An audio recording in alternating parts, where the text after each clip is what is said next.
Hello everyone, आज के इस सेशन से हम स्टार्ट करने जा रहे हैं क्लास 10th केमिस्ट्री का एक और नया चैप्टर। और वो न्यू चैप्टर है chapter number 3, metals and non metals. मैं ये मान के चलती हूँ कि अब तक आप सभी बच्चों ने इस चैप्टर को या इस चैप्टर के टॉपिक्स को थोड़ा बहुत तो पढ़ लिया होगा। पर बेटा अब बात ये ना कि आपके प्री बोर्ड एग्जाम्स बहुत ही नज़दीक आ चुके हैं। इनफैक्ट बहुत सारे बच्चों के तो pre board exams coming week से शुरू होने वाले होंगे, प्लस आपके जो बोर्ड एग्जाम्स में वो भी बहुत पास आ गए हैं। तो अब मैं ये चाहती हूँ कि ये अपना चैप्टर है मेटल्स एंड नॉन मेटल्स, इसका ना अपन एक फुल एंड फाइनल रिविजन कर डालें। और इसीलिए आज के इस लेक्चर से बेटा हम मेटल्स एंड नॉन मेटल्स का एक फुल एंड फाइनल रिविजन शुरू करने जा रहे हैं, और ये होने वाला है रिविजन का पहला लेक्चर।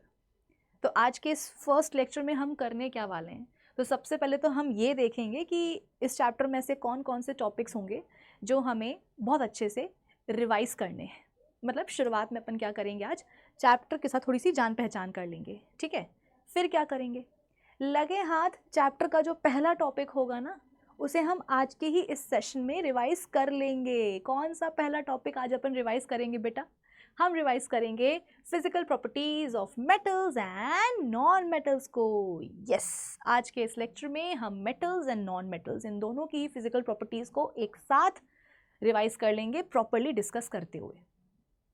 तो बस यही है हमारे आज के लेक्चर का टारगेट। होपफुली आप सबको समझ में आया होगा। तो एक काम करते हैं, अपने इसी टारगेट को अचीव करने के लिए आइए करते हैं सेशन की शुरुआत। So this is Vibhuti Khare, welcome to Adda 247 foundation channel. और हाँ, इस बार का टारगेट आप सभी को याद है कि नहीं? इस बार हम सभी को मिल करके करने हैं क्लास 10th बोर्ड एग्जाम्स में 95% पार। तो आइए बिल्कुल हम उसी की तैयारी में अभी से लग जाते हैं और अपने आज के लेक्चर को भी फाइनली शुरू कर ही लेते हैं। चलो बेटा आ जाओ, फटाफट से हम अपने आज के सेशन को शुरू करते हैं। अच्छा, अब इससे पहले कि हम आगे बढ़ें, कहीं ना कहीं कभी ना कभी बेटा तुम्हारे दिमाग में एक सवाल तो आया ही होगा कि मैम ये मेटल्स, नॉन मेटल्स, वो तीसरे कौन से होते हैं, मेटलॉइड्स, इन सब का कॉन्सेप्ट आ कहाँ से गया, है ना? कभी ना कभी तो ये तुम्हारे दिमाग में एक सवाल आया होगा ना कि मैम ये मेटल्स, नॉन मेटल्स, मेटलॉइड्स, ये आ कहाँ से गया, इनका कॉन्सेप्ट आ कहाँ से गया। तो आज सबसे पहले मैं तुम्हारे इसी सवाल का जवाब देती हूँ और फिर इसके बाद में अपनी गाड़ी आगे बढ़ेगी। देखो बेटा, बात है काफ़ी पुरानी। मतलब ये मत समझना कि मैम कल परसों की बात बता रही हैं कि मैम कल के न्यूज़ पेपर में आया था क्या, नहीं बेटा, ये बात है बहुत पुरानी, बहुत सालों पुरानी बात है ये। उतने साल पहले जितने भी एलिमेंट्स पाए जाते थे, उतने टाइम पर, उस टाइम पर जितने भी एलिमेंट्स एग्जिस्ट करते थे, उन सभी एलिमेंट्स के ऊपर जो हमारे बड़े बड़े साइंटिस्ट हुआ करते थे, जो हमारे बड़े बड़े फिलोसोफर्स हुआ करते थे, वो स्टडी परफॉर्म करना चाहते थे। बेसिकली जो हमारे साइंटिस्ट लोग होते थे ना बेटा, वो हर एक एलिमेंट को बेटा पढ़ना चाहते थे, पढ़ाई करना चाहते थे। और पढ़ाई करते करते, वो स्टडी परफॉर्म करते करते साइंटिस्ट लोगों को ये रियलाइज़ हुआ कि यार जो इतने सारे एलिमेंट्स पाए जाते हैं, जो इतने सारे एलिमेंट्स पाए जाते हैं या जो पाए जा रहे हैं, उनमें से कुछ एलिमेंट्स ऐसे हैं जिनकी प्रॉपर्टीज काफ़ी मिलती जुलती हैं। मेरी बात समझ में आई कि उस ज़माने में, कई सालों पहले की बेटा ये बात है, ठीक है। उस टाइम पे जितने भी एलिमेंट्स एग्जिस्ट करते थे, जब साइंटिस्ट लोग पढ़ाई कर रहे थे उन एलिमेंट्स की, तो उनको रियलाइज़ हुआ कि यार इतने सारे एलिमेंट्स में से कुछ तो ऐसे एलिमेंट्स हैं जिनकी प्रॉपर्टीज़ काफ़ी मिलती जुलती हैं। तो उन्होंने एक मतलब आइडिया आया उनको कि यार इतने सारे एलिमेंट्स में से वो एलिमेंट्स, वो सर्टेन एलिमेंट्स जिनकी प्रॉपर्टीज़ काफ़ी मिलती जुलती हैं, क्यों ना उनको उठा करके एक अलग से ग्रुप में डाल दिया जाए, या उन एलिमेंट्स का अलग से ग्रुप बना दिया जाए। भाई बात तो सही है ना। जैसे कि तुमको मैंने ढेर सारी चॉकलेट्स ला करके दी हैं, अलग अलग तरह की, मतलब डिफरेंट वैरायटीज़ की तुमको मैंने बहुत सारी चॉकलेट्स ला करके दी। अब तुम जैसे ही उन चॉकलेट्स को देखोगे तो तुम्हें रियलाइज़ होगा कि यार इतनी सारी चॉकलेट्स में से कुछ चॉकलेट्स जो हैं वो डार्क चॉकलेट्स हैं। तो तुम क्या करोगे, अलग से उनको इकट्ठा करके एक ग्रुप बना दोगे कि हाँ ये सारी क्या है, ये सारी हैं डार्क चॉकलेट्स, यानी कि ये जो ग्रुप है ये किसका है, डार्क चॉकलेट्स का ग्रुप है।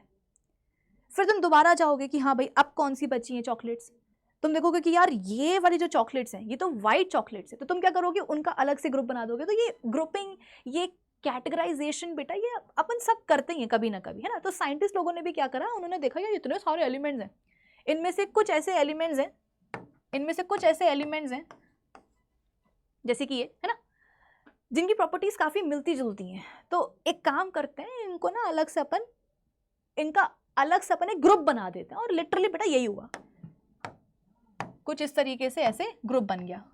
सिमिलर प्रॉपर्टीज एग्जिबिट करने वाले बेटा जो एलिमेंट्स थे उनका अलग से एक ग्रुप बन गया। ठीक है, चलो मैं इस ग्रुप को बोल देती हूँ ग्रुप नंबर 1। ठीक है, फिर क्या हुआ, साइंटिस्ट लोगों ने जो बचे हुए एलिमेंट्स थे उनको भी ध्यान से देखा। भाई इनका तो अलग से ग्रुप बन गया, अब जो रिमेनिंग एलिमेंट्स थे साइंटिस्ट लोगों ने उनको भी देखा कि हाँ भाई क्या चल रहा है। तो साइंटिस्ट लोगों को एक और चीज रियलाइज हुई कि यार अब जो रिमेनिंग एलिमेंट्स हैं उनमें से भी कुछ ऐसे एलिमेंट्स हैं जिनकी प्रॉपर्टीज मिलती जुलती हैं। जैसे कि ये देखो, कुछ ऐसे एलिमेंट्स थे, है ना, रिमेनिंग एलिमेंट्स में से कुछ एलिमेंट्स ऐसे थे जिनकी प्रॉपर्टीज आपस में काफी मिलती जुलती थी। तो उन्होंने सोचा कि एक काम करते ना, जैसे कि यहाँ पर एक ग्रुप बनाया है वैसे इनका भी उठा करके अलग से ग्रुप बना देते हैं। बेटा लिटरली यही हुआ, यहाँ पर बन गया क्या, ग्रुप नंबर 2, यहाँ पर बन गया ग्रुप नंबर 2। अच्छा, कंफ्यूज मत होना, मेरी बात को बेटा ध्यान से सुनना। ग्रुप 1 में जितने भी एलिमेंट्स आ रहे हैं उन एलिमेंट्स की प्रॉपर्टीज आपस में एक जैसी हैं। ग्रुप 2 में जो एलिमेंट्स आ रहे हैं उन एलिमेंट्स की जो प्रॉपर्टीज हैं वो आपस में कैसी मिलती जुलती हैं। अगर आप ग्रुप 1 या ग्रुप 2, अगर आप ग्रुप 1 और ग्रुप 2 के एलिमेंट्स को आपस में कंपेयर करोगे बेटा तो इनकी प्रॉपर्टीज अलग अलग होंगी। एक ही ग्रुप में आने वाले जो एलिमेंट्स हैं उनकी प्रॉपर्टीज एक जैसी हैं। इस ग्रुप में जो भी आ रहे हैं एलिमेंट्स उनकी प्रॉपर्टीज एक जैसी हैं, इस ग्रुप में जो भी आ रहे हैं एलिमेंट्स इनकी प्रॉपर्टीज आपस में एक जैसी हैं। लेकिन अगर आप मान लो कि आपके पास एक एलिमेंट है ग्रुप 1 का और एक एलिमेंट है आपके पास ग्रुप 2 का, तो उन दोनों के बीच में क्या होगा बेटा, प्रॉपर्टीज में आपको डिफरेंसेस नजर आएंगे। आ गई बात समझ में?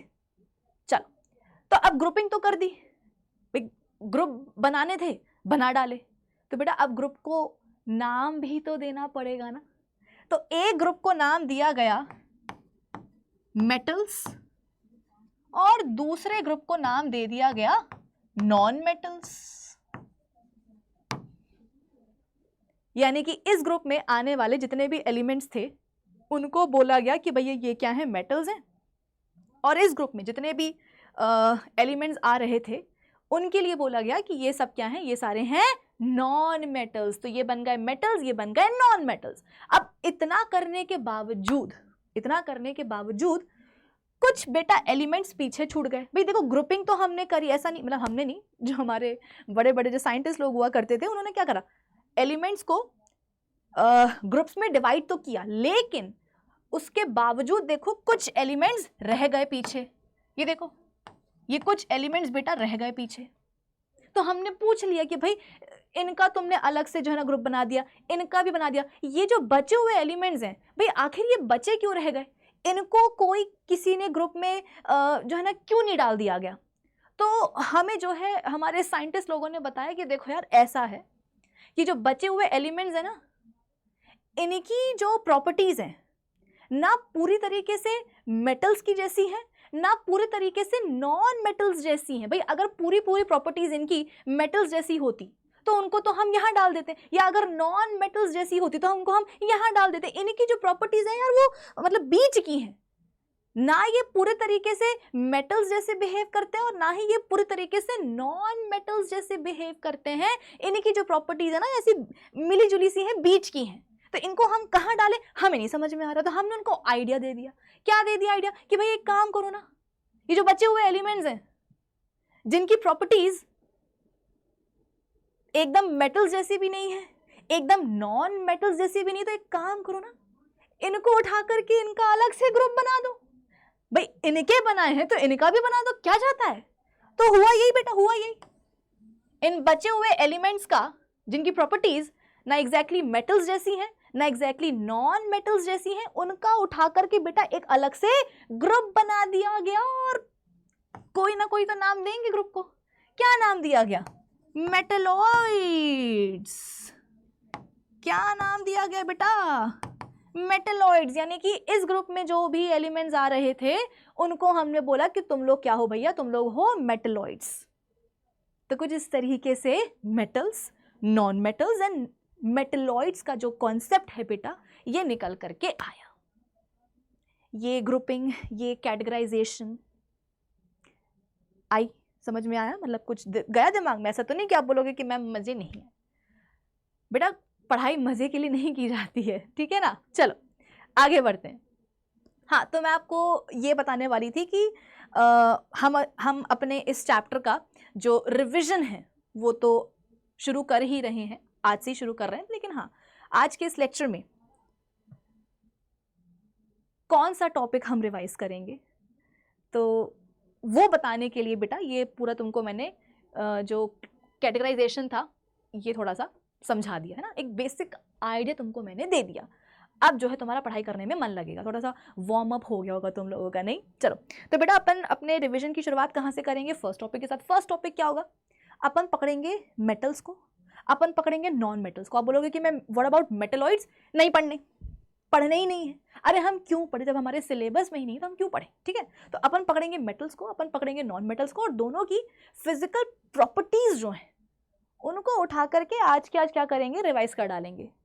हर एक प्रॉपर्टी को अच्छे से डिस्कस करेंगे, है ना। निपटाने का मतलब ये नहीं कि हाँ हो गया, नहीं निपटाना मतलब अच्छे से डिस्कस करते हुए मैं समझाऊंगी, आप समझना, याद कर लेना, तो रिवीजन हो जाएगा। ठीक है, चल फिर हम क्या करेंगे? फिर जो हमारा अगला लेक्चर होगा रिवीजन का सेकेंड लेक्चर, उसमें हम मेटल्स एंड नॉन मेटल्स की जो केमिकल प्रॉपर्टीज हैं उन्हें रिवाइज करेंगे। मतलब आज अपन कर लेंगे फिजिकल प्रॉपर्टीज रिवाइज, और जो अपना नेक्स्ट लेक्चर होगा उसमें अपन केमिकल प्रॉपर्टीज को रिवाइज करेंगे। मतलब कि जो हमारे मेटल्स एंड नॉन मेटल्स जो हैं वो किस तरीके से ऑक्सीजन के साथ में रिएक्ट करते हैं, कैसे वो पानी के साथ में रिएक्ट करते हैं, कैसे वो एसिड्स या अल्कलीज के साथ रिएक्ट करते हैं। ये सब बेटा केमिकल प्रॉपर्टीज के अंदर ही आता है। ठीक है, तो जितनी भी रिएक्शन वगैरह होगी, है ना, धूमधाम जितनी भी होगी है ना, वो अपन देख लेंगे कब? अपने अगले लेक्चर में। ठीक है, फिर उसके बाद में हम क्या करेंगे बेटा? जो तीसरा लेक्चर होगा इस चैप्टर के रिवीजन का, उसमें तो मतलब आप ये समझ लो कि हम एक बहुत ही ज़रूरी टॉपिक को रिवाइज करेंगे, और वो ज़रूरी टॉपिक होगा आयनिक कंपाउंड्स का। बेटा इसको मैं इंपॉर्टेंट क्यों बोल रही हूँ पता है तुमको?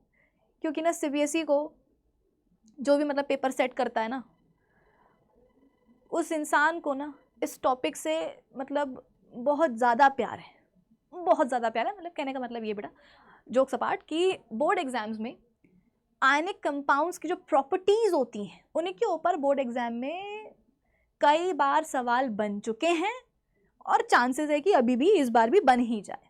तो इसलिए मैं कह रही हूँ कि ये टॉपिक बहुत ज़्यादा इम्पॉर्टेंट है। तो तीसरे लेक्चर में अपन क्या करेंगे? सबसे पहले तो मैं आपको ये बताऊंगी कि आयनिक कंपाउंड्स बनते कैसे हैं। ठीक है, अब क्योंकि हमारा चैप्टर ही है क्या, मेटल्स एंड नॉन मेटल्स का, तो ये तो आपको समझ में आ ही गया होगा कि हाँ, मेटल्स एंड नॉन मेटल्स के साथ ही क्या होता है? आयनिक कंपाउंड्स बनते हैं। मेटल्स एंड नॉन मेटल्स के साथ ही क्या होता है? आयनिक कंपाउंड्स बनते हैं। और फिर मतलब फॉर्मेशन में आपको समझा दूंगी आयनिक कंपाउंड्स का। फिर अपन क्या करेंगे? इनकी जो बेसिक प्रॉपर्टीज़ होती हैं, जो इनकी कैरेक्टरिस्टिक प्रॉपर्टीज़ होती हैं आयनिक कंपाउंड्स की, वो मैं आपको समझाऊंगी तीसरे लेक्चर में। सॉर्टेड? चलो आगे बढ़े।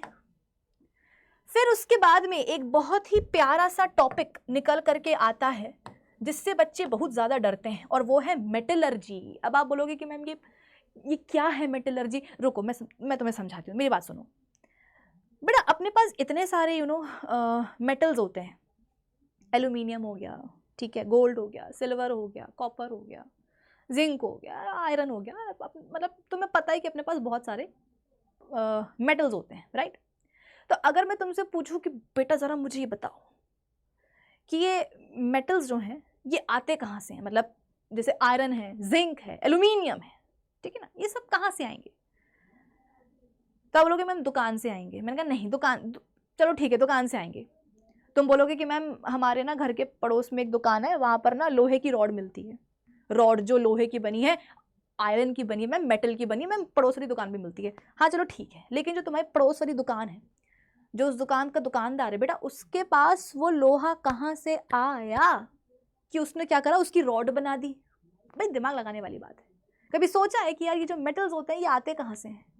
आसमान से टपकते हैं क्या, कि उत्तरी सर पे क्या लगा, एल्यूमिनियम आकर के लग गया, आसमान से टपका।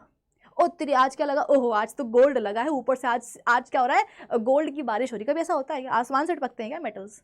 नहीं। जमीन से उगते हैं क्या, कि जैसे कि आम का पेड़ है उसमें आम आते हैं, वैसे ही कॉपर का भी पेड़ है उसमें कॉपर लगे आते हैं? ऐसा होता है कि नहीं? आसमान से नहीं टपकेंगे, जमीन से नहीं उगेंगे, लेकिन जमीन में जरूर पाए जाएंगे।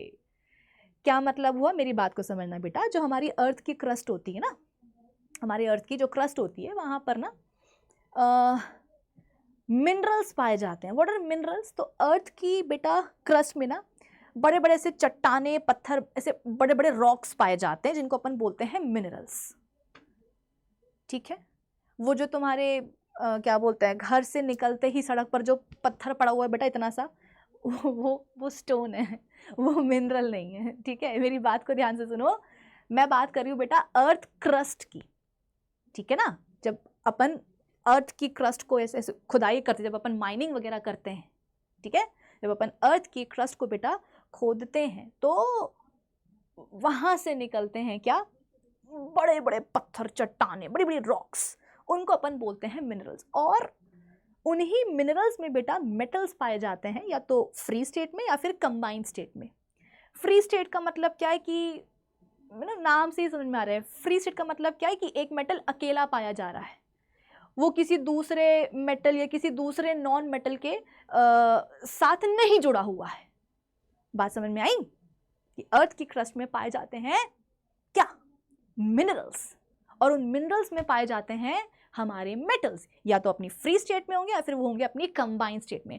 फ्री स्टेट में होने का मतलब ये है कि जैसे कि मान लो कि मैंने बोला कि देखो बेटा मेरे पास है ना ये ऐसा मिनरल है, ठीक है, तुमको पिक्चर में बेटा ये अभी मतलब तुम बोलोगे कि मैम आपने तो कहा था बड़े बड़े चट्टाने होते हैं, रॉक्स होते हैं, मैम ये तो इतना सा है। बेटा ये तुम्हें पिक्चर में इतना सा दिख रहा है, रियलिटी में बहुत बड़े बड़े होते हैं। ठीक है, तो मैंने बोला कि देखो बेटा मेरे पास क्या है, एक मिनरल है और इसमें जो है ना एक मेटल पाया जा रहा है अपने फ्री स्टेट में, मतलब कि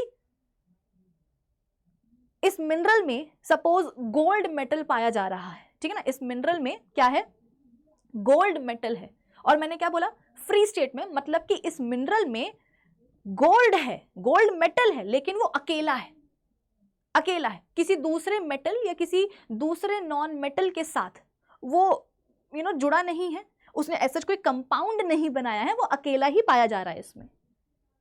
फ्री स्टेट का मतलब समझ में आ गया। अब अपन बात करते हैं किसकी, कंबाइंड स्टेट की।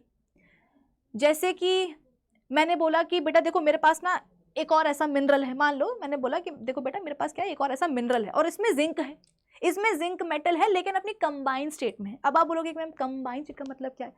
बेटा कंबाइंड स्टेट का मतलब ये है कि इस मिनरल में जिंक तो है लेकिन अकेला नहीं है, वो किसी हो सकता है कि दूसरे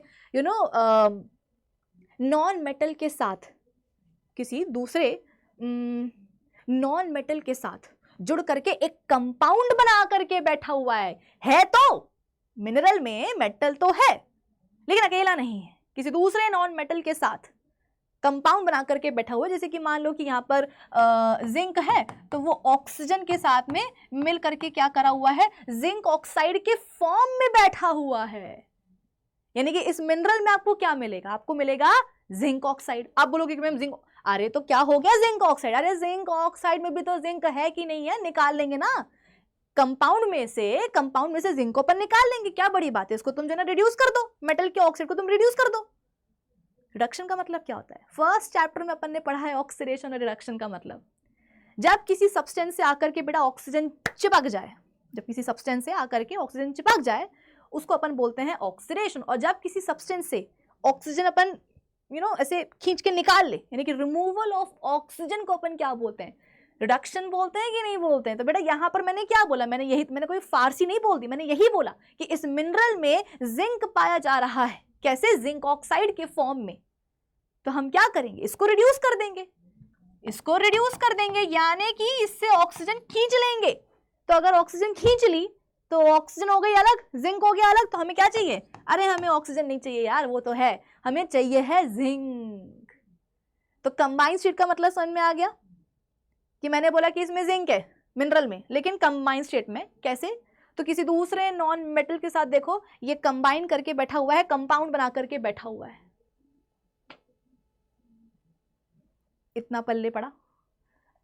अब देखो बात तो वही है बेटा कि हमें मेटल्स चाहिए, हमें मेटल चाहिए। जैसे कि मैंने बोला कि देखो इस मिनरल में क्या है बेटा, जिंक है, ठीक है ना, जिंक है। तो मुझे क्या चाहिए? मुझे जिंक चाहिए। मुझे मिनरल से उसमें घुसी हुई जो इम्प्योरिटीज हैं, जो अर्दी पार्टिकल्स हैं, जो सैंड पार्टिकल्स हैं, मुझे उन सब से कोई मतलब नहीं है। मुझे मतलब है किससे? जिंक से, अपने मेटल से। तो देखो होता क्या है बेटा, ये ना सुनने में बहुत आसान लगता है कि हाँ अर्थ क्रस्ट में क्या पाए जा रहे हैं? मिनरल्स पाए जा रहे हैं। मिनरल्स में क्या है? मेटल्स छुपे हुए हैं, या तो फ्री स्टेट में होंगे या कंबाइंड स्टेट में होंगे। तो हम क्या करेंगे? अरे कुछ नहीं करेंगे, उसमें से हम बाहर निकालेंगे। मतलब जो मिनरल्स हैं उनमें से हम क्या करेंगे? मेटल्स को एक्सट्रैक्ट कर लेंगे, बाहर निकाल लेंगे। सुनने में बहुत आसान लगता है बेटा, लेकिन होता बहुत कॉम्प्लिकेटेड है। इतना आसान नहीं होता जितना सुनने में लग रहा है। तो जो पूरी प्रोसेस, मतलब एक एंटायर प्रोसेस होती है जिसके थ्रू या जिसमें आप बोल सकते हो कि मिनरल्स से मेटल्स को क्या करते हैं बेटा? एक्सट्रैक्ट करते हैं। और उसी एक्सट्रैक्शन की प्रोसेस को हम क्या बोलते हैं? मेटलर्जी बोलते हैं। दिमाग में आया होगा ना कि मैं क्या है मेटलर्जी? तो वही तो मैं बता रही हूं कि सुनने में अब तक बहुत अच्छा लगा कि हाँ हाँ हाँ कितना अच्छा है ना अर्थ की क्रस्ट में मिनरल्स, हाँ वाह वाह वाह। लेकिन जब उन मिनरल्स से बेटा मेटल्स को एक्सट्रैक्ट किया जाता है तो एक बहुत ही लंबी प्रोसेस होती है। लंबी प्रोसेस है तो जाहिर सी बात है उसमें 3 4 5 6 स्टेप्स तो आएंगे ही आएंगे, है ना। तो वो जो एक्सट्रैक्शन की जो पूरी प्रोसेस होती है, मेटल्स के एक्सट्रैक्शन की जो पूरी प्रोसेस होती है फ्रॉम द मिनरल्स, उसी को अपन बोलते हैं क्या? मेटलर्जी। ये चीज़ तुमको अभी मैंने बहुत शॉर्ट में बताई है। शॉर्ट में कहने का मतलब ये है बेटा कि अभी तुमको मैंने सिर्फ ऊपर ऊपर से समझाया। जब अपन मेटलर्जी टॉपिक को पढ़ेंगे तो मेटलर्जी की मैं तुम्हें और एक रिफाइंड डेफिनेशन दूंगी। एग्जैक्ट डेफिनेशन अगर तुमसे कोई सवाल में पूछेगा मेटलर्जी की तो तुम ये लिख करके नहीं आओगे, क्योंकि अभी भी क्या है, थोड़ी सी रॉ है, कच्ची है अभी, है ना। तो जब अपन इस टॉपिक के रिविजन पर पहुंचेंगे बेटा, may be 4th and 5th lecture में, तो फिर मैं आपको मेटलर्जी की एक बहुत ही सही और एक रिफाइंड डेफिनेशन दूंगी जो आप अपने बोर्ड एग्जाम्स में लिख करके आओगे, अपने प्री बोर्ड्स में लिख करके आओगे। अभी सिर्फ ऊपर ऊपर से बताया मैंने, ठीक है। तो बच्चे कंफ्यूज नहीं होंगे कि मैम हमने तो कोई और डेफिनेशन पढ़ी। बेटा आपने जो पढ़ी वो सही पढ़ी, लेकिन मैं ये मान के चल रही हूँ कि इस लेक्चर को वो बच्चा देख रहा है जो इस चैप्टर को 2 बार पहले से पढ़ चुका है, प्लस वो बच्चा भी देख रहा है जो हो सकता है कि इस चैप्टर को पहली बार पढ़ रहा हो मेरे साथ, वो भी, ठीक है। तो मैं सबको लेकर के साथ में चल रही हूँ, इसीलिए मैंने कहा कि मेटलर्जी का मतलब क्या है कि हाँ जो मिनरल्स पाए जा रहे हैं उनमें से मेटल्स का जो एक्सट्रैक्शन है उसको अपन बोलते थे मेटलर्जी। हालांकि अब इसको हम और करेक्ट करेंगे, ठीक है। चलो, तो कंफ्यूज नहीं होना है। तो मेटलर्जी का जो बेटा जो पूरा कॉन्सेप्ट है वो मैं आपको समझा दूंगी, ठीक है ना। इसमें थोड़ा सा अपन को टाइम लगेगा, आराम से करेंगे, ठीक है ना। टाइम लगेगा इसमें अपन को, बट कर लेंगे। फिर उसके बाद में हम बात करेंगे कोरोजन की। बेटा इससे तो पूरी दुनिया ही परेशान है, कोरोजन से तो पूरी दुनिया ही परेशान है, स्पेशली जब बारिश का मौसम होता है ना। आपने कभी अगर नोटिस किया हो तो हमारे घरों में ही जब भी बारिश का मौसम शुरू होने वाला होता है, जब मॉनसून आने वाला होता है, तो घर में जो है एक अलग सा वो युद्ध जो है छिड़ जाता है। मम्मी बोलती हैं कि ए जी सुनो, बाहर का जो मेन गेट है ना उसको जो है ज़रा पेंट करवा लो, बारिश आने वाली है ना। पेंट जो है ना उखड़ा हुआ है यहाँ से वहाँ से कहीं कहीं से, तो बारिश आ जाएगी, जंग लग जाएगी, गेट और वैसे ही ख़राब है और ख़राब हो जाएगा, किसी दिन ऐसा ना हो कि गिर ही जाए, है ना। तो पापा बोलेंगे हाँ हाँ करवा लेंगे करवा लेंगे। अरे क्या जाता है, अरे नहीं नहीं बारिश से कोई फ़र्क नहीं पड़ेगा, बारिश के बाद करवा लेंगे ना। तो ये होता है। तो बेटा वो जो लोहे का गेट है, ठीक है, लोहे का जो गेट है उस पर मम्मी क्यों बोल रही है पेंट करवाने के लिए? क्योंकि लोहे के ऊपर बेटा जंग लग जाती है ना, रस्टिंग हो जाती। रस्टिंग क्या, एक टाइप का कोरोजन ही तो है।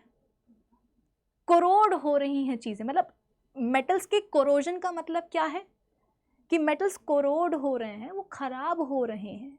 कैसे खराब हो रहे हैं? तो ये जो बेटा हमारी जो एटमॉस्फेरिक एयर जो है इसमें कई तरह की गैसेज होती हैं, ऑक्सीजन है, कार्बन डाइऑक्साइड है, मॉइस्चर है। हाइड्रोजन सल्फाइड नाम की भी गैस होती है ना। तो मतलब अपनी जो सराउंडिंग एयर है इसमें कई तरह की गैसेस होती हैं, और यही गैसेस क्या करती हैं बेटा, मेटल्स के सरफेस के ऊपर ऐसे अटैक करती हैं और जो है उनको मतलब खराब करती हैं, कोरोड करती हैं, और उसी को अपन क्या बोलते हैं, कोरोजन बोलते हैं। ठीक है, तो हमें भाई सीखना होगा कि ये कोरोजन एग्जैक्टली होता कैसे है, कौन कौन करता है कोरोजन, कॉज मेनली, ठीक है, और उसके अलावा प्रिवेंशन कि किस तरीके से हम कोरोजन से जो है ना अपने मेटल्स को बचा सकते हैं। तो प्रिवेंटिव मेजर्स भी अपन सीखेंगे।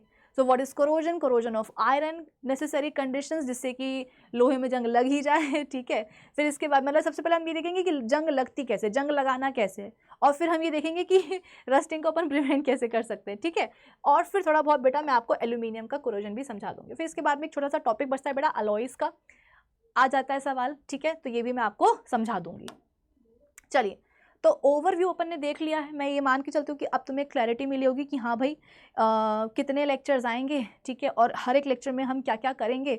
होपफुली आपको इसका एक थोड़ा सा आइडिया मिल गया होगा। ठीक है, चलो अब और अपन टाइम जो है ना अपना वेस्ट नहीं करेंगे, क्योंकि वैसे भी अपने पास ज़्यादा टाइम है नहीं। तो अपन क्या करेंगे, फटाफट से आ जाएंगे पहले टॉपिक के ऊपर जो आज हमें रिवाइज करना है। और वो पहला टॉपिक क्या है, अरे भाई अब हमें मेटल्स एंड नॉन मेटल्स की फिजिकल प्रॉपर्टीज़ को डिस्कस करते हुए रिवाइज करना है। ठीक है, और देखो बेटा जैसा कि मैं बार बार आपसे बोल रही हूँ कि अब टाइम थोड़ा कम है। ठीक है, तो जब भी तुम कोई भी लेक्चर देखने आते हो, तुम जब भी कोई भी सेशन लगाते हो, तो तुम हमेशा इस टारगेट के साथ आया करो कि यार आज के इस लेक्चर में मैडम ने ना सिर्फ मेरी बात मैं आपसे कर रही हूँ बेटा, जितने भी हमारी जो आपके एजुकेटर्स हैं, ठीक है, तो जब भी आप उनका कोई भी लेक्चर लगाते हो तो हमेशा इसी इंटेंशन के साथ बैठा करो कि यार आज का ये जो लेक्चर हम लगा रहे हैं, इस लेक्चर में जो भी पढ़ाया जाएगा, भले ही वो लेक्चर 2 घंटे का हो, 3 घंटे का हो, मुझे नहीं पता, मेरे तो और लंबे लंबे रहते हैं। ठीक है, लेक्चर्स, तो हमेशा उससे बैठा करो कि यार आज के इस लेक्चर में जो भी पढ़ाया जाएगा ना, उसे हम अभी के अभी आज के आज क्या करेंगे, याद कर लेंगे। क्योंकि कई बार ऐसा होता है, मतलब ये चीज़ सेशन के स्टार्टिंग में होती है कि हाँ सेशन देख लिया, हाँ समझ में आ गया, जितना आ गया ठीक है, जो बचा हुआ होगा वो अपन अगले दिन देख लेंगे। तो बेटा अब ना अगले दिन वाला स्कोप रह नहीं गया, क्योंकि अपने पास टाइम अब लिमिटेड है। टाइम तो है बट वो लिमिटेड है, और उस लिमिटेड टाइम में हमारे पास बहुत सारे टास्क है करने के लिए। तो हर लेक्चर को जब तुम लगाते हो तो हमेशा इस इंटेंशन के साथ बैठा करो कि यार इस लेक्चर में जो भी पढ़ाया जा रहा है ना, उसको हम अभी के अभी याद कर लेंगे, समझ लेंगे। रिवीजन तो चल ही रहा है, और जब भी तुम्हें बेटा दिन भर में 10 मिनट का भी टाइम मिले तो तुम क्या करा करो, एक लेक्चर में तुमने जो भी सीखा होता है, समझा होता है, याद किया होता है, उसको तुम किसी कॉपी में, किसी पन्ने में लिख लिया करो। जब अपन चीज़ें बेटा लिखते हैं ना, तो वो चीज़ें आपको हमेशा के लिए याद हो जाती हैं। हमेशा जो है आपके ग्रैंड पेरेंट्स, आपके पेरेंट्स आपसे ये बोलते हैं, आपको सजेस्ट करते हैं कि बेटा लिखो। मेरे पेरेंट्स तो मुझे बहुत जब मैं स्कूल में थी तो मुझे बहुत ये मतलब बोलते थे कि बेटा लिखो, लिखने से चीज़ें याद हो जाती हैं। तो दिन भर में तुम्हें बेटा जब भी 10 मिनट का टाइम मिले, तो एक लेक्चर में तुमने जो भी सीखा होता है ना, तुम उसे अपने शब्दों में लिख लिया करो, याद रह जाएगा। ठीक है, चलो आ जाओ, अब अपन बात करते हैं बेटा किसकी, मेटल्स की फिजिकल प्रॉपर्टीज के ऊपर।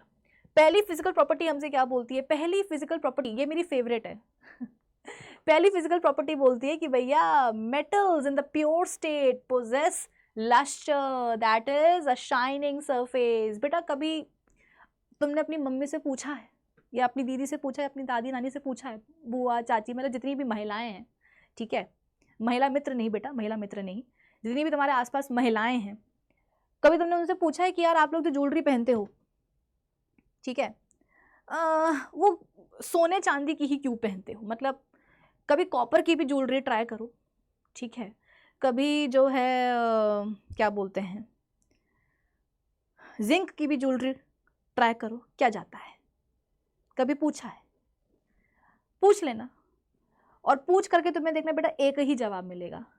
जवाब ये मिलेगा कि भैया ज्वेलरी ऐसी पहनो कि जिसे देख करके 4 लोगों का दिल जले कि अरे शर्माइन के पास तो ऐसी ज्वेलरी है, हमारे पास तो ऐसी है ही नहीं। कहने का मतलब ये है बेटा कि जो हम ज्वेलरी पहनते हैं वो चांदी और सोने की इसलिए होती है क्योंकि गोल्ड एंड सिल्वर, ठीक है, गोल्ड एंड सिल्वर जो है बहुत चमकते हैं, मतलब बहुत ज़्यादा लस्ट्रस होते हैं। मैं ये नहीं कह रही हूँ कि जो बाकी मेटल्स हैं वो लस्ट्रस नहीं है, of course they are also lustrous, but gold and silver ये दोनों ऐसे मेटल्स होते हैं बेटा जिनका सरफेस बहुत ज़्यादा शाइनिंग होता है, तभी तो ज्वेलरी बनवाई जाती है ना। ये देखो ज्वेलरी, ये तुम्हें दिख रही कि नहीं दिख रही है? तो अच्छी चमक रही है ना। जब चमकेगी, जब सोना चमकेगा, जब चांदी चमकेगी, जब उसकी ज्वेलरी चमकेगी, तब तो तुम्हारे पड़ोसी का दिल जलेगा ना कि अरे अरे अरे उसके पास है, मेरे पास तो है नहीं।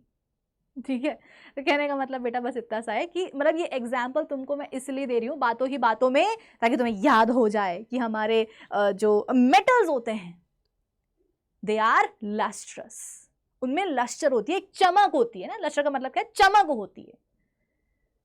और याद रखने का तरीका क्या है कि मम्मी और दीदी और नानी और दादी जो भी ज्वेलरी पहनती हैं वो चांदी सोने की ही पहनती हैं। क्यों? क्योंकि ये दोनों बहुत ही लस्ट्रस मेटल्स होते हैं, इनका सरफेस बहुत शाइनिंग होता है। ठीक है, चलो।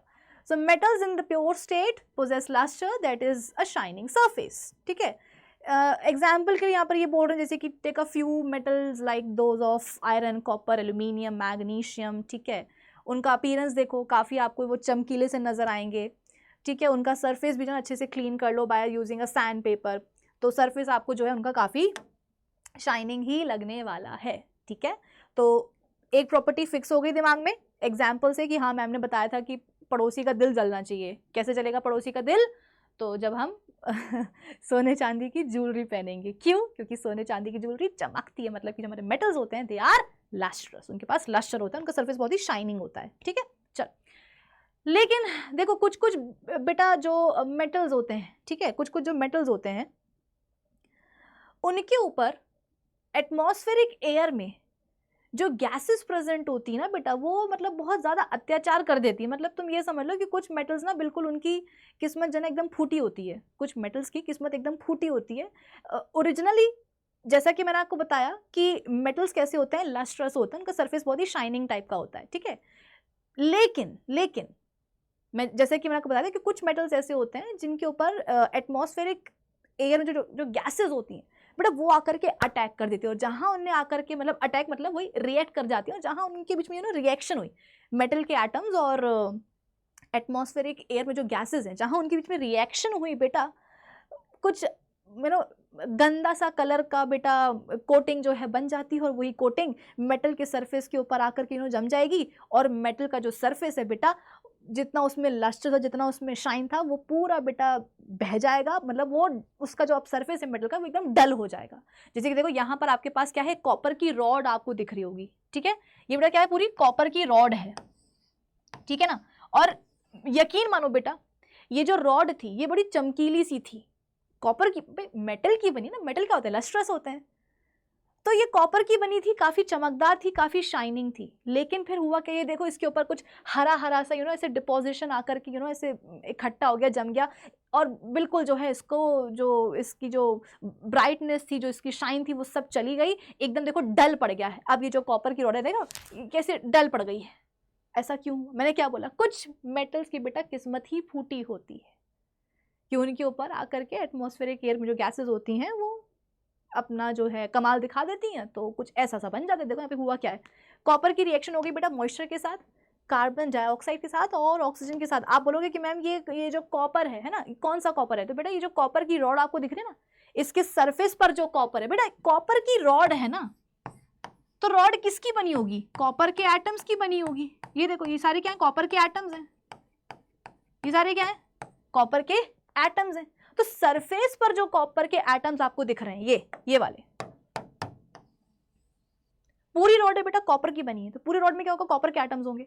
लेकिन सरफेस पर ये दिख रहा है आपको, सरफेस, ठीक है ना, यहां पर ये जो सरफेस पर जो कॉपर के एटम्स हैं बेटा, उनकी रिएक्शन हो जाती है एयर में present moisture, carbon dioxide and oxygen के साथ। तो अल्टीमेटली क्या होता है, देखो एक ऐसी ब्लूइश ग्रीन कलर की कोटिंग बन जाती है।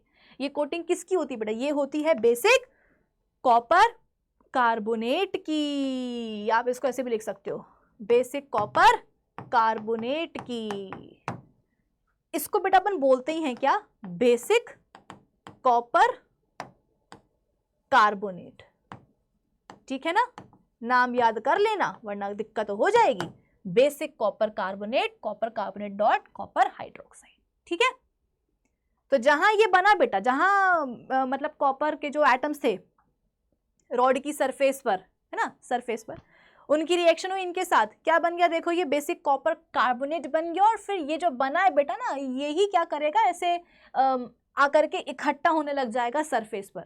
ये जो ग्रीनिश ब्लू कलर की जो आपको डिपोजिशन दिख रही है, ये क्या है बेटा, ये यही है, बेसिक कॉपर कार्बोनेट ही है, जो आकर के इकट्ठा होता जा रहा है और बिल्कुल जो है इसके सरफेस को डल बनाता जा रहा है। शाइन तो बेटा चली गई है कहाँ, तेल लेने के लिए, दूर चली गई है शाइन। आई बात समझ में? वेरी सॉरी, चलिए आगे बढ़ते हैं। लेकिन आप बोलोगे कि मैम हमारी मम्मी तो पिछले साल पापा ने ना एक वो सोने की बाली लाके दी थी मम्मी को, मतलब 2 बालियां लाके दी थी, मम्मी 1 साल से पहनी, कुछ नहीं हुआ मैम। तो मैंने क्या कहा, कुछ मेटल्स ऐसे होते हैं जिनकी किस्मत फूटी होती है, एयर की गैसेस आकर के अटैक कर देंगी, सरफेस को जो ना बिल्कुल डल बना देंगी। लेकिन कुछ ऐसे भी मेटल्स होते हैं जिनको कोई फर्क नहीं पड़ता, आस पड़ोस में कुछ भी क्यों ना हो, जैसे कि गोल्ड एंड सिल्वर। इसलिए तो अपन सोने और चांदी का इस्तेमाल करते हैं ज्वेलरी बनाने के लिए। एक तो चमकदार बहुत होते हैं, लस्ट्रस बहुत होते हैं, प्लस ये एटमॉस्फेरिक एयर में जो गैसेस होती है ना, वो इनका कुछ नहीं बिगाड़ पाती, खराब नहीं होते ना, डल नहीं होते। The use of gold in jewelry is due to its luster, which is not lost easily because gold is not attacked by the gases of the air. The use of silver in making mirrors is due to its shining surface, which makes it a good reflector of light. आप सभी को पता है कि mirror बनाने के लिए भी बेटा एक अच्छा रिफ्लेक्टर चाहिए होता है, ठीक है। तो सिल्वर बहुत अच्छा होता है क्योंकि उसका सरफेस बहुत ही शाइनिंग टाइप का होता है, तो उसको हम यूज़ करते हैं मिरर बनाने के लिए, क्योंकि वो एक बहुत ही अच्छा रिफ्लेक्टर का काम करता है, ठीक है। चलो next property, metals are generally hard, the hardness varies from metal to metal. Generalise state, देखो बेटा जनरलाइज स्टेटमेंट का मतलब क्या होता है, जहाँ पे जब भी तुम्हें किसी भी सेंटेंस में ऐसा लिखा हुआ मिले कि मेटल्स आर जनरली हार्ड, तो जनरली का मतलब ये है कि जनरली का मतलब ये बेटा कि मान लो कि 100 मेटल्स हैं, तो 100 में से 90 मेटल्स ऐसे होंगे जो ये प्रॉपर्टी शो करेंगे, लेकिन हो सकता है कि वो जो रिमेनिंग 10 मेटल्स हैं वो कुछ अलग उसमें जा रहे हों। जैसे कि मैंने बोला in general I like fruits, मुझे फ्रूट्स पसंद है, ये एक बहुत ही जनरलाइज स्टेटमेंट है। अब आपने सुन लिया कि भाई मैम को जो ना फ्रूट्स पसंद है, तो आपने क्या करा, टीचर्स डे पे मुझे पाइनएप्पल ला करके दे दिया, तो मैंने कहा कि नहीं मैं नहीं खाऊंगी। तो आपने बोला कि मैम क्यों नहीं खाओगे, तो मैंने कहा मुझे पाइनएप्पल पसंद नहीं है। तो आप बोलोगे कि मैम आपने तो कहा था कि आपको फ्रूट्स पसंद है। हाँ मुझे फ्रूट्स पसंद है, बट वो एक जनरलाइज स्टेटमेंट है। जनरली मुझे फ्रूट्स पसंद है, लेकिन इसका मतलब ये नहीं है कि मुझे सारे फ्रूट्स पसंद होंगे। हो सकता है कि मुझे केला पसंद ना हो सकता है कि मुझे पाइनएप्पल पसंद ना हो सकता है कि मुझे पाइनएप्पल और एप्पल दोनों पसंद ना हो, समथिंग लाइक दैट, है ना। तो जनरलाइज स्टेटमेंट का बड़ा मतलब ही यही होता है कि जैसे कि मैंने बोला कि आई लाइक फ्रूट्स, तो मुझे फ्रूट्स पसंद है, लेकिन जरूरी नहीं है कि हर फ्रूट मुझे पसंद है। तो यहां पर लिखा हुआ है कि जनरली मेटल्स आर हार्ड, यानी कि अधिकतर जो मेटल्स होते हैं वो कैसे होंगे, हार्ड होंगे, लेकिन एक्सेप्शन हो सकता है, एक्सेप्शन हो सकता है, ठीक है, क्या पता यहां पर भी हो। So metals are generally hard बेटा, और उनकी हार्डनेस जो है वो वेरी करेगी मेटल टू मेटल। जैसे कि मैंने बोला कि मेटल्स आर जनरली हार्ड, 100 में से आपको जो है 95, 100 में से 95 मेटल्स आपको ऐसे मिलेंगे जो बहुत हार्ड होंगे, लेकिन इसका मतलब ये नहीं कि वो इक्वली हार्ड होंगे। हो सकता है कि कोई बहुत ज़्यादा हार्ड हो सकता है कि थोड़ा सा कोई कम हार्ड हो, ये भी हो सकता है कि कोई बहुत कम हार्ड हो, है ना, like that. So take pieces of a few metal like those of iron, copper, aluminum and magnesium. Try to cut them with a knife. Magnesium, लोहा, copper, aluminum के बेटा मेटल के पीसेस को आपसे बोला जा रहा है कि आप इनको चाकू से कट करके देखो। हम ये ऑब्जर्व करेंगे कि भैया ये इतने हार्ड हैं कि ये चाकू से तो कतई नहीं कटने वाले, लेकिन एक्सेप्शंस आर ऑलवेज देयर। मैंने क्या कहा कि आई लाइक फ्रूट्स, ये एक जनरल स्टेटमेंट है, लेकिन हर फल जरूरी नहीं है कि मुझे पसंद हो। वैसे ही मेटल्स आर जनरली हार्ड, लेकिन इसका मतलब ये नहीं है कि सारे मेटल्स ही हार्ड होंगे, कुछ एक्सेप्शंस हो सकते हैं, जैसे कि आपकी एनसीईआरटी बुक बोलती है lithium, sodium and potassium. Lithium, sodium and potassium बेटा ये कहने को तो मेटल्स हैं, पर ये इतने सॉफ्ट होते हैं कि आप इनको बकायदा चाकू से काट सकते हो। जैसे कि यहाँ पर देखो, यहाँ पर आपके पास सोडियम मेटल का पीस दिख रहा होगा आपको, ठीक है। इसको मैंने पता क्या करा था, इसको मैंने उठा करके चाकू से ऐसे कट कर दिया, तो देखो इसका जो ये वाला टुकड़ा है ये अलग हो गया। इतना सॉफ्ट होता है, इतना सॉफ्ट कि आप इसको बकायदा जैसे कि अपन एप्पल काटते हैं ना एप्पल, वैसे अपन क्या कर सकते हैं, लिथियम, सोडियम एंड पोटेशियम को चाकू से कट कर सकते हैं पीसेस में। सॉर्टेड। पता नहीं तुम लोगों को अभी केमिस्ट्री लैब लेकर के गए होंगे कि नहीं गए होंगे, अगर गए भी होंगे तो आई एम श्योर तुम्हें सोडियम मेटल तो नहीं दिया होगा। 11th में जाओगे, ज़्यादा दिन नहीं रहेगा तुम्हें 11th में जाने में, ठीक है ना। तो जब 11th में जाओगे तो केमिस्ट्री लैब में तुम्हें बाकायदा फिर लेके जाया जाएगा रेगुलरली, ठीक है। हफ्ते में 2 दिन तुम्हारा केमिस्ट्री लैब का जो है ना पीरियड लगेगा, प्रैक्टिकल का पीरियड लगेगा। उसके अलावा वहाँ पर जो है तुम्हें कुछ सोडियम मेटल के साथ कुछ ना कुछ रिएक्शन जो है करने के लिए दी जाएगी, ठीक है।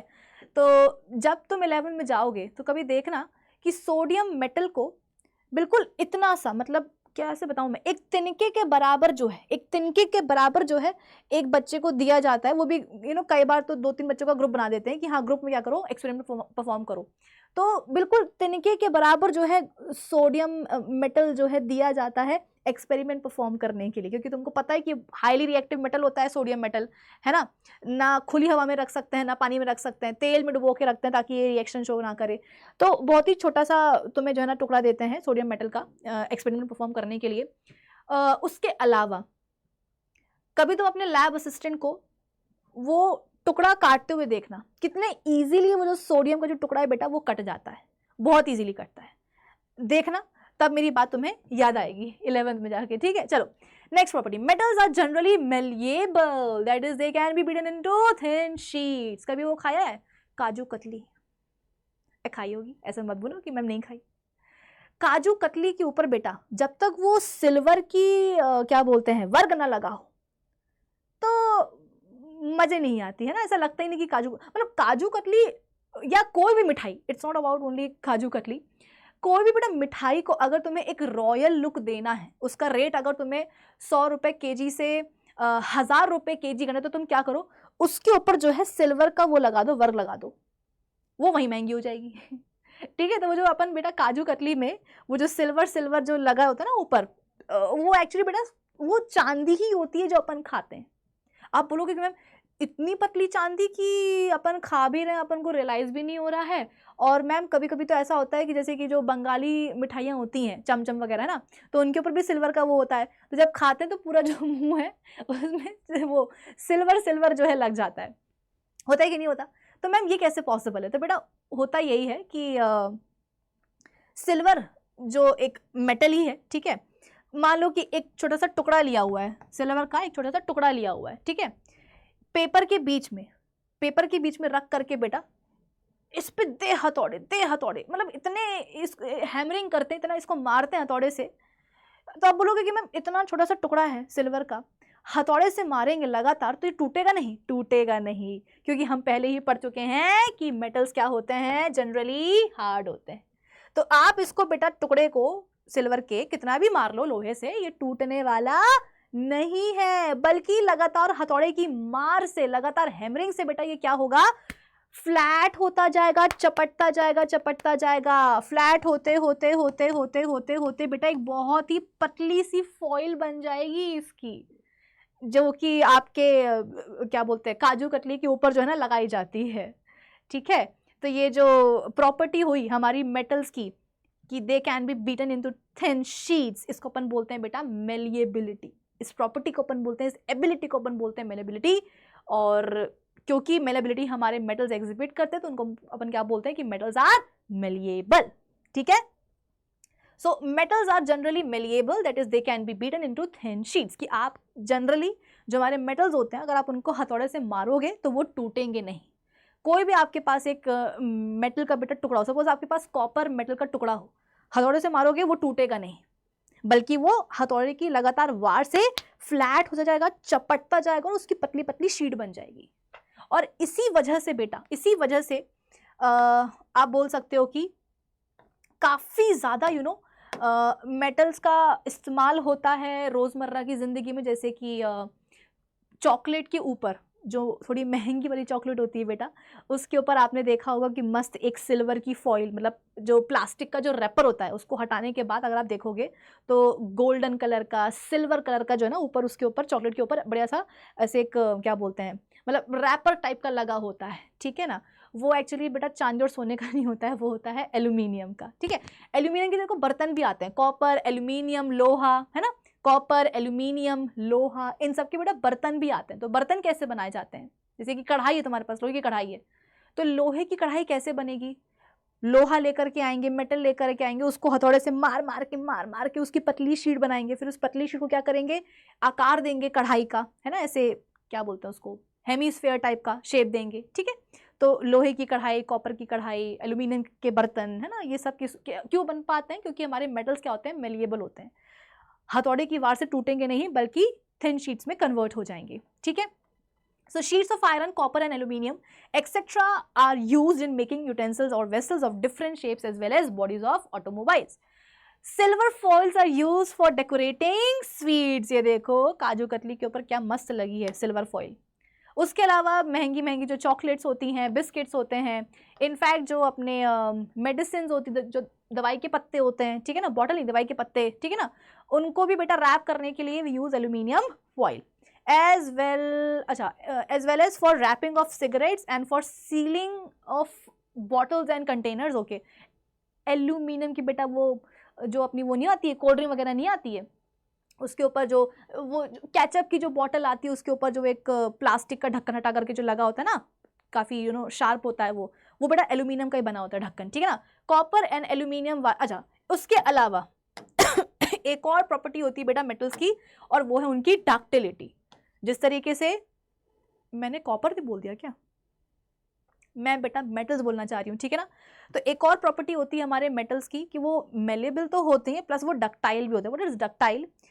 जिस तरीके से आप एक मेटल को हथौड़े से मारोगे वो टूटेगा नहीं बल्कि फ्लैट शीट, मतलब एक फ्लैट थिन शीट में कन्वर्ट हो जाएगा, ठीक वैसे ही अगर आप एक मेटल के पीस को बेटा स्ट्रेच करोगे, ताकत लगा करके अगर उसको स्ट्रेच करोगे तो वो टूटेगा नहीं, बल्कि स्ट्रेच होते होते होते होते होते होते वो एक पतला तार बन जाएगा।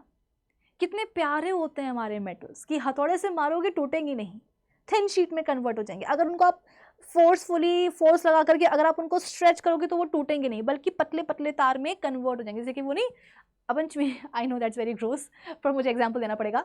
जब अपन च्युइंगम खाते हैं तो अपन क्या करते हैं, वो बचपन में सब ही मतलब करते हैं, वो ऐसे च्युइंगम को अपन ऐसे मुंह से बाहर निकालते हैं, ठीक है। तो जैसे जैसे अपन च्युइंगम को ऐसे मुंह से बाहर निकाल के अपन उसको ऐसे स्ट्रेच करते हैं वो पतली होती जाती है। ठीक वैसे ही मेटल्स को बेटा अगर आपने फोर्स लगाया तो वो पतले होते जाते हैं, उनके पतले पतले तार बन जाते हैं बेटा, वायर बन जाते हैं, और उसी प्रॉपर्टी को अपन बोलते हैं डक्टिलिटी, ठीक है ना। So metals are generally ductile, यानी कि they can be drawn into wires. एक बहुत ही प्यारी लाइन आपकी एनसीईआरटी में दी हुई है कि 1 ग्राम गोल्ड से आप उसको खींचो खींचो खींचो खींचो खींचो खींचो, वो पतला होता जाएगा होता जाएगा होता जाएगा, और इतना पतला होगा कि अल्टीमेटली 1 ग्राम गोल्ड से बेटा 2 किलोमीटर लंबा आप सोने का तार बना सकते हो। सोचो केवल 1 ग्राम गोल्ड, कितना कम होता है 1 ग्राम गोल्ड, और उससे आप 2 किलोमीटर लंबा तार बना सकते हो, यानी कि इतने ज्यादा डक्टाइल होते हैं अपने मेटल्स, ठीक है। और इसी सब के कारण जो है मेटल्स एंड नॉन मेटल्स का इतना ज्यादा इस्तेमाल होता है। जितने भी बेटा अपने ये बिजली ट्रांसमिशन के लिए जो तार इस्तेमाल होते हैं, अरे इलेक्ट्रिक करंट के ट्रांसमिशन के लिए बेटा जो तार इस्तेमाल होते हैं ना, वो किसके बने होते हैं? अरे वो मेटल्स के ही तो बने होते हैं ना। क्यों बनाए जाते हैं मेटल्स के?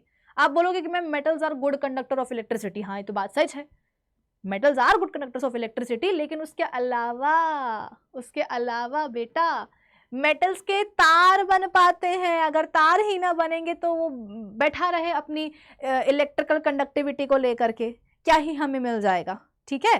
तो सही है कि metals are good conductor of electricity, इसलिए उनका अपन इस्तेमाल करते हैं इलेक्ट्रिकल ट्रांसमिशन के लिए, but at the same time they are ductile, इनके लंबे लंबे तार बन पाते हैं। तब जा करके बेटा क्या होता है, इनका इस्तेमाल करते हैं अपन बिजली के तारों को बनाने के लिए, ठीक है। चलिए ओके, कुछ छूटा तो नहीं, आगे बढ़ते हैं। Metals are good conductor of heat and possess high melting point.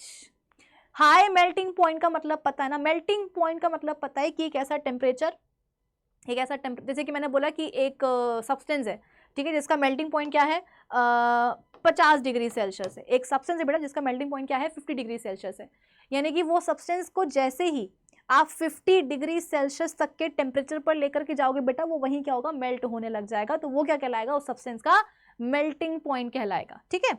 तो जो हमारे मेटल्स होते हैं बेटा, उनके जो मेल्टिंग पॉइंट्स होते हैं जनरली क्या होते हैं, हाई होते हैं, मतलब कि थोड़े बहुत टेम्परेचर पर बेटा जो अपने मेटल्स है ना वो मेल्ट नहीं होते हैं, और यही तो एक मेन रीजन है बेटा कि बर्तनों को, कुकिंग यूटेंसिल्स को बनाने के लिए हम मेटल्स का ही इस्तेमाल करते हैं। कि दिमाग लगाने वाली बात है ना, आपने बोला कि मैम एल्यूमिनियम मेटल है, उसके अपन बर्तन बना सकते हैं क्योंकि वो मेलेबल है, सही बात है। अब पता चला तुमने एल्यूमिनियम का बर्तन बना तो दिया, अब तुमने सोचा कि अब हम क्या करेंगे, इसमें मैगी बनाएंगे, क्योंकि 5 मिनट में, हाँ 5 मिनट में क्या होता है, मैगी बन जाती है, ठीक है ना। तो तुमने बोला कि भैया हमारे पास एल्यूमिनियम का क्या है, बर्तन है, उसमें हम क्या करेंगे, आज मैगी बनाएंगे। अब तुमने जैसे ही इसको बेटा गैस स्टोव पर रखा, ठीक है ना, और तुमने गैस स्टोव ऑन किया, ठीक है ना, फ्लेम निकली, तो बेटा फ्लेम में क्या होती है, गर्मी होती है कि नहीं होती है, ठीक है ना। उस गर्मी से पता चला तुम्हारा वो जो है एल्यूमिनियम का बर्तन वो पिघल गया। क्यों? क्योंकि इसका मेल्टिंग पॉइंट ही कम था। माना कि एल्यूमिनियम इज अ मेटल, वो मेलिएबल है, वो डक्टाइल है, वो सब कुछ है, तो तुमने उसका बर्तन बना दिया। लेकिन अगर बेटा इसका मेल्टिंग पॉइंट ज्यादा ना हो तो क्या होगा, इससे पहले कि तुम्हारी मैगी बने 2 मिनट में 5 मिनट में बेटा ये खुद ही मेल्ट हो जाएगा।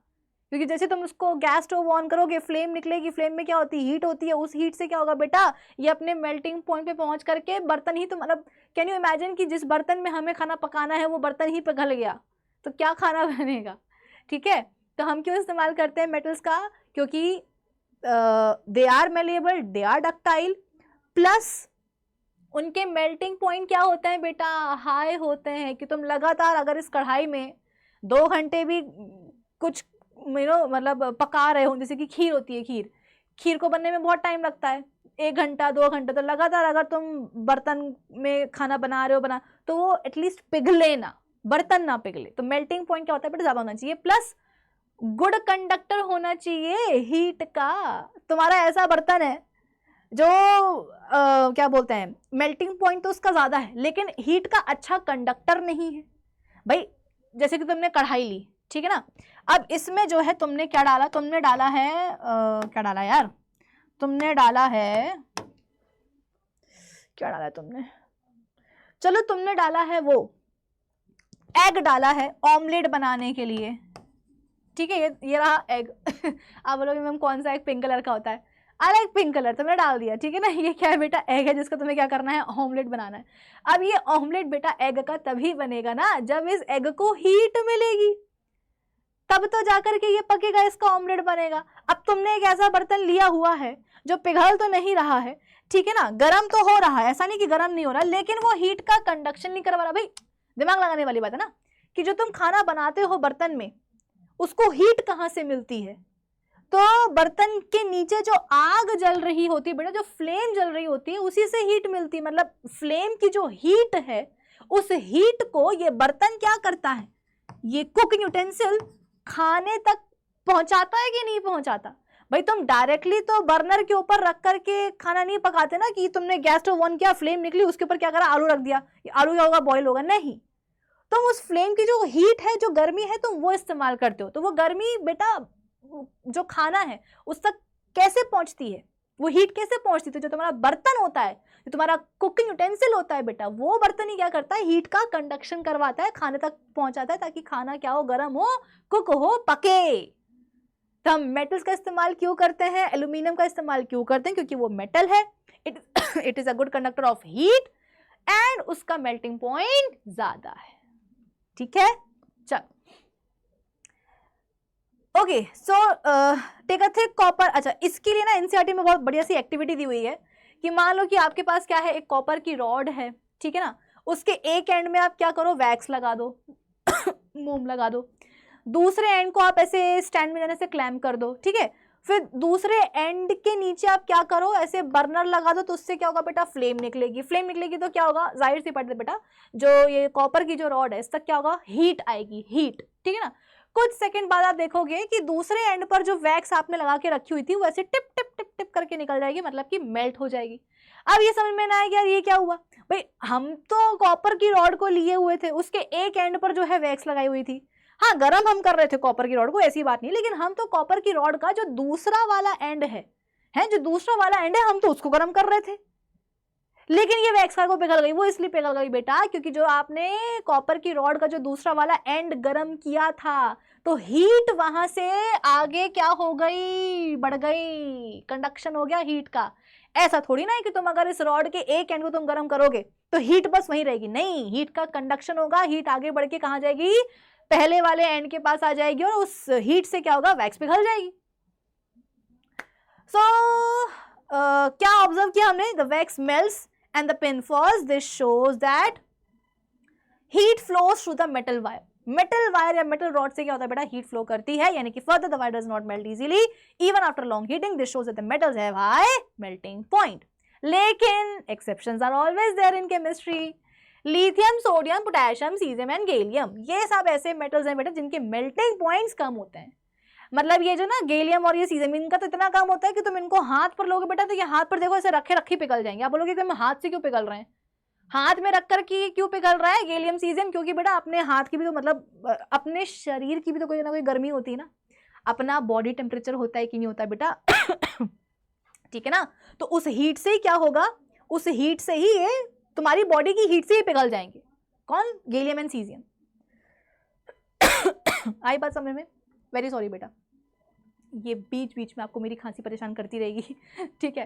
सो मेटल्स क्या होते हैं, मेटल्स आप बोल सकते हो कि जनरली हार्ड होते हैं, ठीक है, मेल्टिंग पॉइंट्स उनके ज़्यादा होते हैं, लेकिन exceptions lithium, sodium, potassium, gallium and caesium, ठीक है, ये ऐसे हैं जिनके मेल्टिंग पॉइंट्स लो होते हैं। आगे बढ़े, गैलियम एंड सीजियम में इतने लो मेल्टिंग पॉइंट्स कि ये अपने हाथ पर रख के ही पिघल सकते हैं चलिए आगे बढ़ते हैं। अच्छा एक और चीज, among metals lead is the poorest conductor of heat. ये कहने को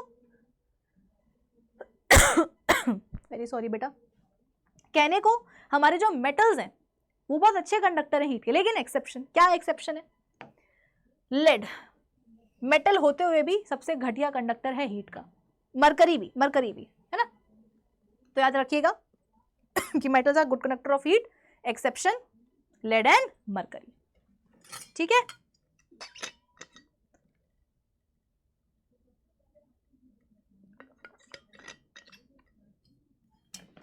चलिए बेटा आगे बढ़ते हैं। Okay, metals are good conductor of electricity.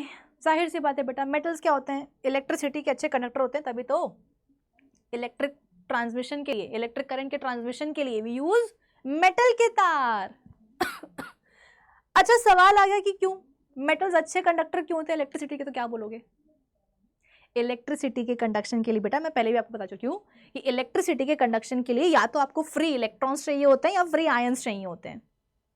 अपने जो मेटल्स होते हैं, ठीक है ना, इनके पास फ्री इलेक्ट्रॉन्स होते हैं, जहां फ्री इलेक्ट्रॉन्स फ्लो करे इलेक्ट्रिक करंट फ्लो हुआ, कंडक्शन हो गया, ठीक है। तो द कंडक्शन ऑफ इलेक्ट्रिसिटी और flow of electric current is due to the flow of free electrons present in the metal. Different metals conduct electricity to different extents. The order of electrical conductivity of different metals of some okay. अब वही वाली बात है कि माना कि मैंने सारे मेटल्स क्या होते हैं, दे आर अच्छे कंडक्टर ऑफ इलेक्ट्रिसिटी, लेकिन जरूरी नहीं कि हर मेटल इक्वली अच्छा कंडक्टर हो इलेक्ट्रिसिटी का। कुछ हो सकता है कि बहुत ज्यादा अच्छे कंडक्टर हो इलेक्ट्रिसिटी के, कुछ कम हो सकते हैं, लाइक दैट। तो सबसे बड़ा बेस्ट कंडक्टर होता है इलेक्ट्रिसिटी का कौन, silver, followed by copper, then gold, फिर एल्यूमिनियम। आप बोलोगे मैम अगर भैया सिल्वर अगर बेस्ट कंडक्टर है इलेक्ट्रिसिटी का तो इसको क्यों नहीं इस्तेमाल करते अपन बिजली के तार को बनाने के लिए, क्योंकि बेटा ये हर कोई अफोर्ड तो नहीं कर सकता।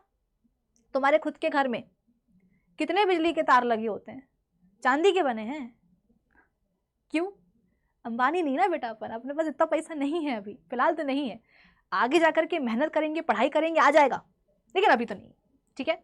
तो हम सिल्वर का इस्तेमाल नहीं कर सकते हैं, थोड़ा सा सस्ता ऑप्शन जो है वो निकालते हैं, जैसे कि कॉपर हो गया है ना, एल्यूमिनियम हो गया।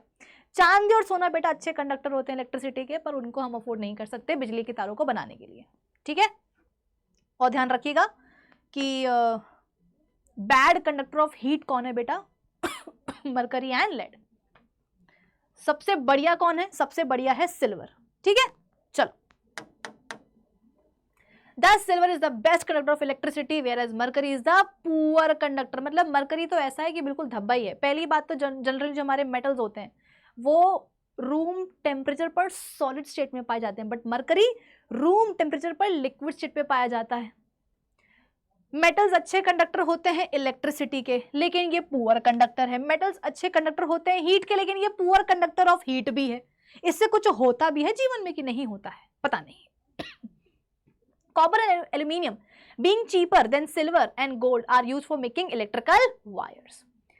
पीवीसी की बड़ा कवरिंग होती है ताकि करंट वरंट ना लग जाए. ठीक है, ये मत समझना कि मैम हमने तो लाल गुलाबी हरे ऐसे तार देखे, हमें तो कॉपर नहीं दिखता. बेटा वो ना, ये जो आपको कलरफुल जो वो दिखती है तार दिखते हैं, वो एक्चुअली उनका इंसुलेशन कोटिंग होती है जो पीवीसी की बनी होती है. जब आप उस कोटिंग को हटा दो तब आपको क्या मिलता है, कॉपर के तार मिलते हैं अंदर. ठीक है, चलो. और ध्यान रखिएगा इलेक्ट्रिसिटी का अच्छा कंडक्टर क्यों है मेटल, क्योंकि उसके पास है फ्री इलेक्ट्रॉन्स. आइए नेक्स्ट. Metals are sonorous. क्या मतलब होता है इसका? टन से मारोगे, मतलब मारोगे अगर किसी चीज से मेटल्स को तो टन की आवाज आएगी, रिंगिंग साउंड आएगी. तो they produce a sound on striking a hard surface. इसीलिए जो स्कूल बेल्स हैं बेटा, उसको बनाने के लिए अपन उसका इस्तेमाल करते हैं. किसका? मेटल्स का. Metals have high density. Metals की बेटा डेंसिटी ज्यादा होती है. डेंसिटी का मतलब क्या है? मास बाय वॉल्यूम, कि गिवन वॉल्यूम में मास कितना आ रहा है. तो अगर मास ज्यादा है मतलब डेंसिटी ज्यादा होगी. भाई गिवन वॉल्यूम में यदि मास ज्यादा है मतलब उसकी डेंसिटी ज्यादा होगी. अब आप बोलोगे कि मैम एक मेटल का मास कौन बनाते हैं? तो बेटा मेटल का मास बनाते हैं उसी के एटम्स. गिवन वॉल्यूम में बेटा देखो होता क्या है कि मेटल के जो एटम्स होते हैं वो बहुत सारे आ जाते हैं. एक गिवन वॉल्यूम में मेटल के एटम्स बहुत सारे आ जाते हैं. कैसे? वो ऐसे बेटा कि मेटल के जो एटम्स होते हैं दे आर क्लोजली पैक्ड. ये तो उनको दो वॉल्यूम दिख रही होगी, एक ये वॉल्यूम एक ये वॉल्यूम, दोनों बराबर बराबर हैं. यहां पर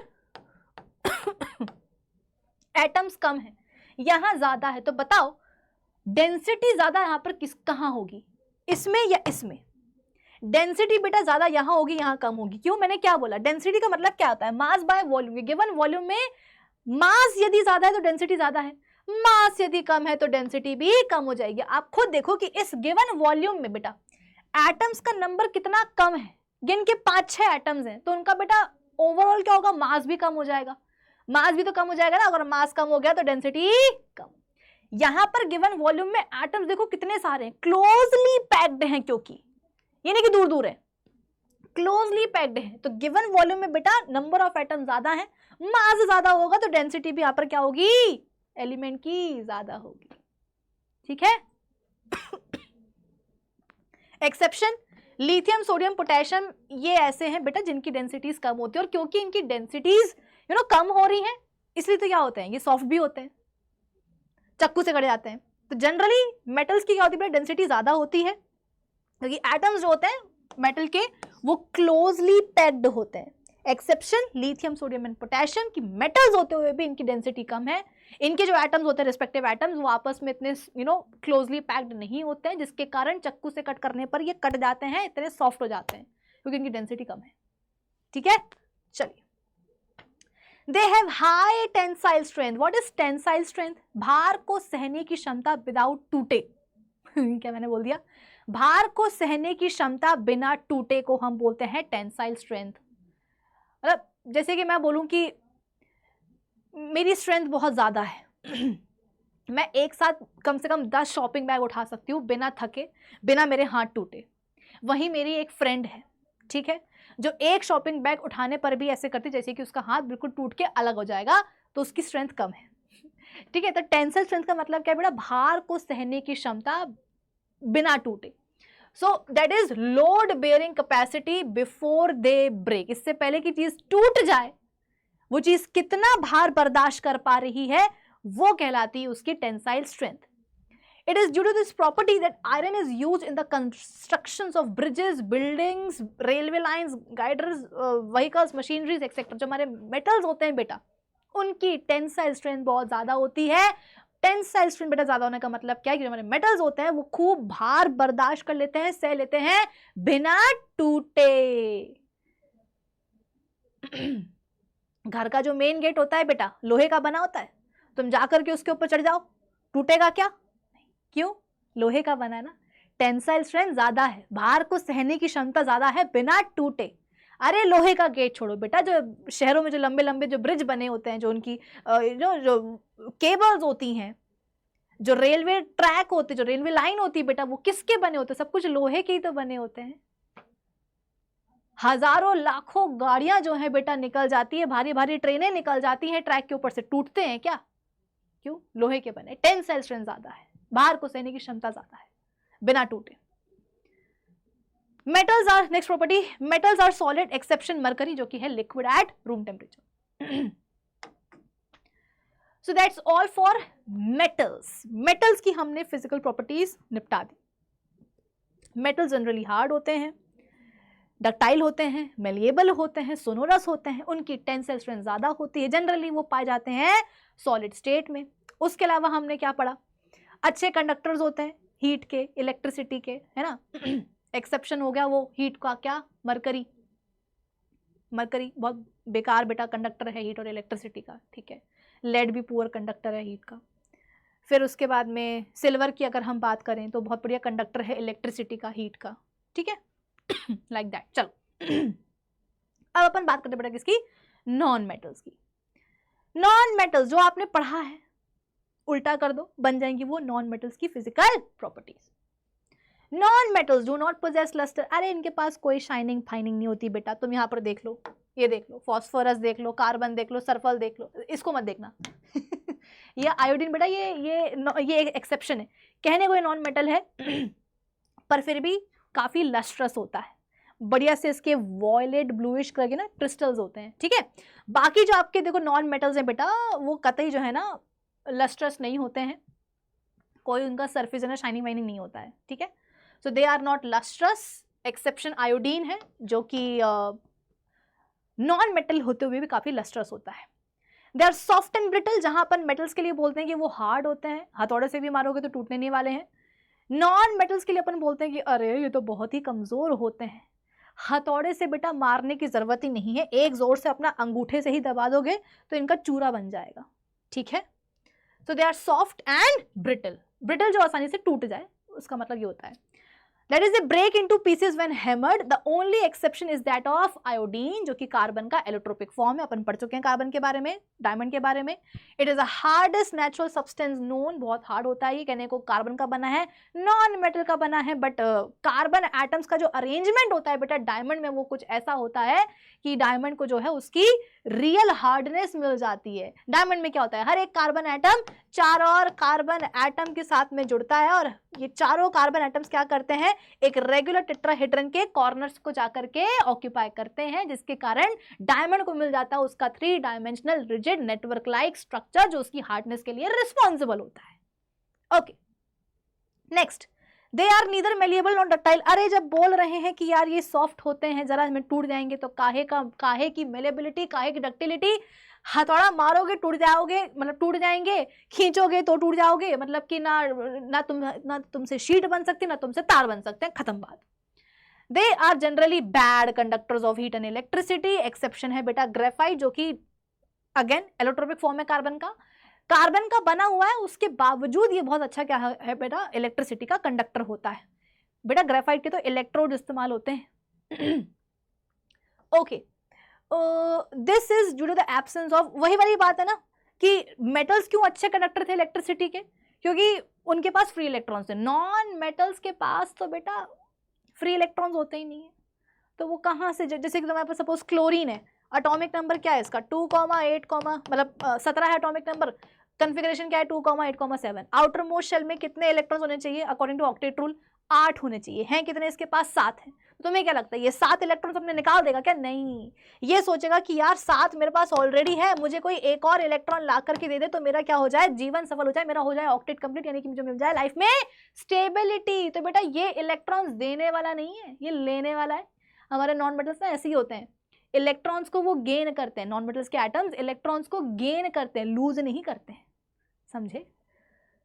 दे आर नॉन सोनरस, मारोगे तो कोई टन्न पन्ने की आवाज नहीं आने वाली। They have generally low melting and boiling point. आप बोलोगे कि मैम बॉइलिंग पॉइंट क्यों बोल रहे हैं, क्योंकि जो हमारे नॉन मेटल्स होते हैं ना बेटा, ये eight room temperature solid, liquid and gaseous तीनों ही स्टेट्स में पाए जाते हैं। मेटल्स जनरली हार्ड होते हैं, डेंसिटी ज्यादा होती है ना, तो वो रूम टेम्परेचर पर जनरली सॉलिड स्टेट में पाए जाते हैं, एक्सेप्शन मरकरी, लेकिन यहाँ पर आपको सब मिलेगा। ठीक है, हाँ, तो मेल्टिंग एंड बॉइलिंग पॉइंट क्या होगा बेटा, ज्यादा होगा, लेकिन एक्सेप्शन है। कौन कौन? बोरॉन, डायमंड एंड ग्रेफाइट, ये तीन बेटा नॉन मेटल के क्या है, एक्सेप्शन है।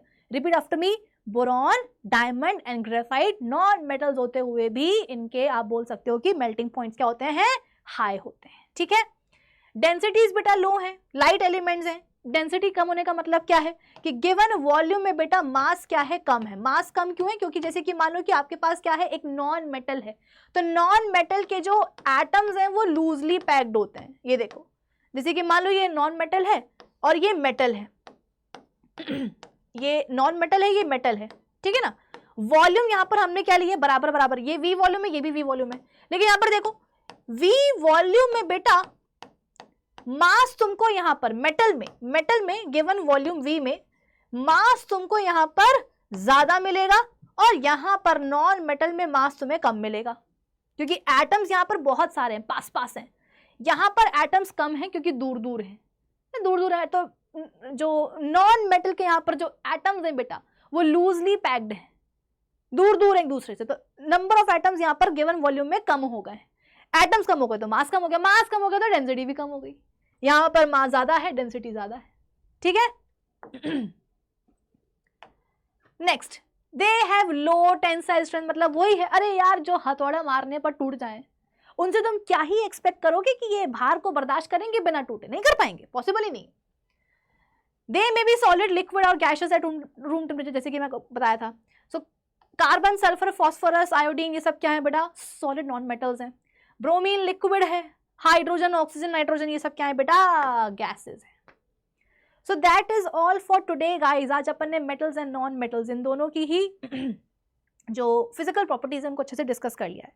अब हम मिलेंगे अपने अगले लेक्चर में। अगले लेक्चर में क्या करेंगे, जैसा कि मैंने आपको बताया कि हम मेटल्स एंड नॉन मेटल्स की जो केमिकल प्रॉपर्टीज है उनको हम डिस्कस करेंगे।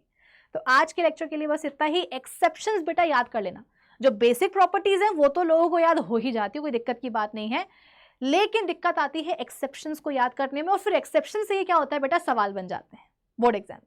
तो एक्सेप्शंस को याद कर लेना अलॉन्ग विद बेसिक प्रॉपर्टीज। मिलते हैं अपने अगले लेक्चर में, तब तक के लिए keep learning with Adda 247 Foundation channel. Bye bye. Have a great day. See you soon.